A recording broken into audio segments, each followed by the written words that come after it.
So this is part of the Unbreakable series for WFP, the Wells sisters. So we have Brooke Wells.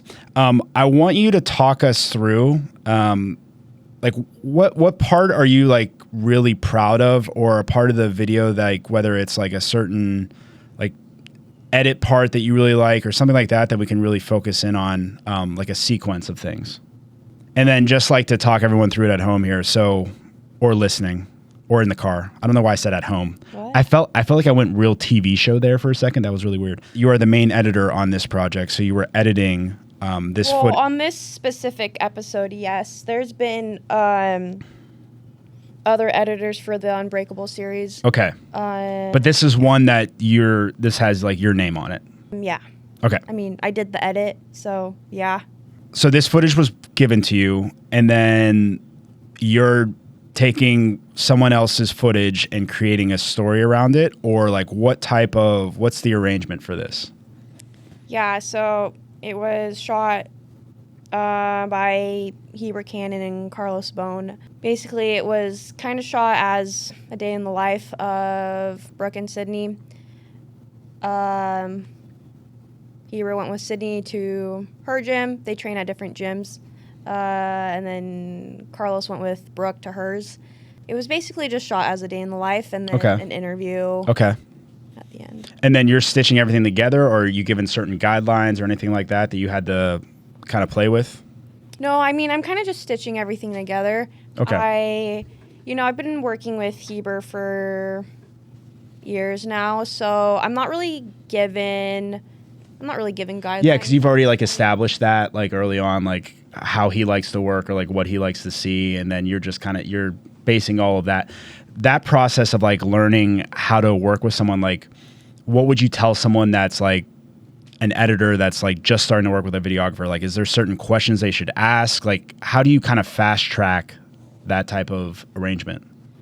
What is the viewer supposed to feel? Like, what's the energy supposed to feel like? Is it a little slower paced? Do you want it to be like fast and poppy, or do you want it to be like more emotional, tell a story? Is it story driven, backed with like historical footage, historical accounts from the athletes, your subject, whatever that is? I think you do kind of want to ask how long the video is supposed to be, but when it comes to long form, I mean, I don't really ask that anymore because, I mean, on YouTube, you kind of have the freedom to post however long you want. Right.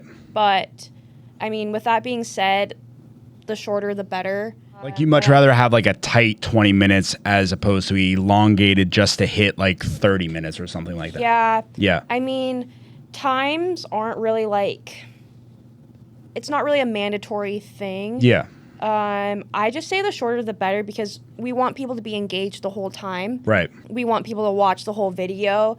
You know, it's really hard to play the game of like, oh, we just uploaded a 2-hour video that people have to make time to sit down and watch. Whereas if it's 20 to 30 minutes, it's just more likely to be seen. Yeah. And we want our work to be seen because So we work hard on it. But yeah, I mean, with that being said, I don't cut things out just to make the story fit. Yeah. Because at the end of the day, I want to tell the full story. So with this, what like challenges did you have that you kind of had to overcome, or like some things that you kind of learned from it as like takeaways?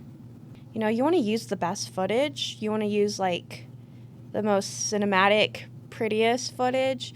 And there's times where that works, and there's also times where, well, the story's more important and this shot isn't the prettiest, but we're going to use it anyways because Right. it tells the story. Right. Right. You know, and there's a balance there, but I obviously like the footage I get comes from Heber Cannon and Carlos Bone, which, I mean, I always get really good footage from them. Yeah. So it's not like I have to be super picky about it. Well, Because, I saw in the video itself too, there's like some stuff like historical stuff. Yeah, So like to your absolutely. point, it's like, yeah, it might have been shot like on a different camera that was like top of the line back then, but you know, technology has changed, or it might be a cell phone video or something like that. Mm-hmm. But if it enhances the story and it moves the story along, it's worth it to include. yeah, and part of that is like, you know, you can tell when there's historical pictures, videos. You can kind of tell because it's not the same quality Yeah. as what we can do today. Right. So you can always kind of tell those kinds of things, and I kind of think it helps to put in your mind, this happened in the past. Like, this was Sydney in running track in high school. Yeah. You know, sometimes it works to tell that story.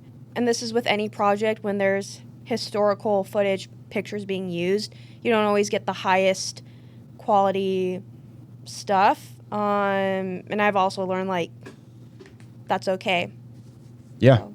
I mean, we've witnessed that with this podcast. Like, sometimes we'll have like a camera that might be a little bit out of focus, or the coloring's a little bit off because the exposure was set wrong.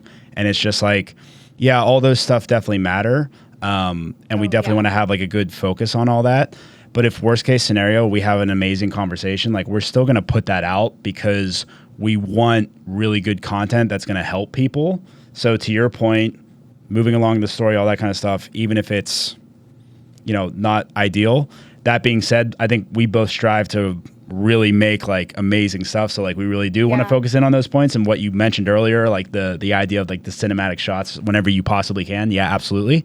But realizing that, you know, if it helps and it assists the story and moves it along, or it educates, or it helps people, or whatever it is, it's sometimes worth it to do it that way. So. Yeah. And I think, like, you know, your finished product, whatever the message story is, there is always going to be more, at least to me, is always going to be more important than, oh, this shot was a 4K image in perfect lighting, you know? Well, we see that a lot with like behind the scenes, right? The behind the scenes stuff where it's like you as a videographer, and even like photography, like behind the scenes stuff, when it's not something that is like, it's not like a set way of doing things, or there's not like a set structure, or it's not like a workout that you're going to like move through, or it's not like a scripted type TV show or anything.